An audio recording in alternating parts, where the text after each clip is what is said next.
حضرت علی رضی اللہ تعالی عنہ نے فرمایا، جو شخص تمہارے خون میں سے نہ ہو مگر پھر بھی تم کو عزت دے اور پیار دے تو بے شک وہ تمہارے لیے بہترین رشتہ ہے۔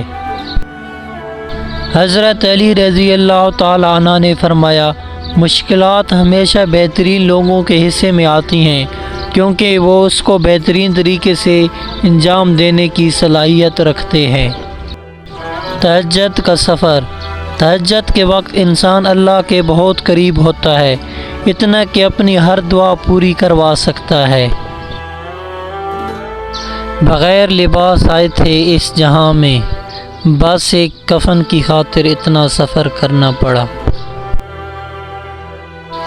زندگی اس اذان سے شروع ہوتی ہے جس کی نماز نہیں ہوتی، اور ختم اس نماز پر ہوتی ہے جس کی اذان نہیں ہوتی۔ گناہ کر کے کہاں چھپاؤ گے، یہ زمین و آسمان اسی کا ہے۔ کتنے احسان ہیں خدا کے ہم پر، کبھی پڑھ کر سورۃ رحمان دیکھنا۔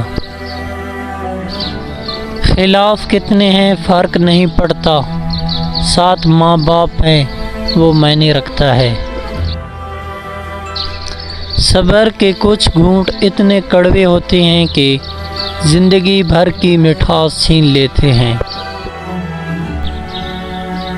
کوئی بھی اپنا محبوب کسی کو نہیں دیتا، لیکن قربان جاؤں میرے رب نے اپنا پیارا محبوب ہم گنہگاروں کو عطا فرمایا۔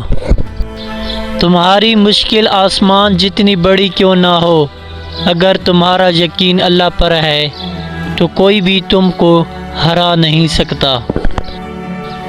زندگی آزمائشوں کا سمندر ہے، کسی سے لے کر آزمایا جاتا ہے تو کسی کو بے تحاشا دے کر آزمایا جاتا ہے، بس کہیں صبر کی اور کہیں شکر کی آزمائش ہے۔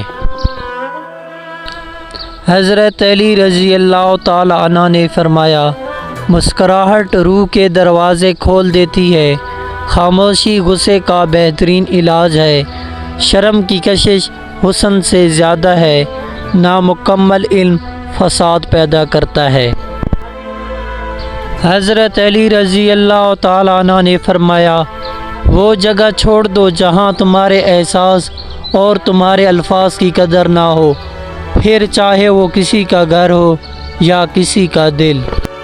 حضرت علی رضی اللہ تعالی عنہ نے فرمایا، یہ دنیا بھی کتنی عجیب ہے، ایماندار کو بے وقوف، بے ایمان کو عقل مند اور بے حیا کو خوبصورت کہتی ہے۔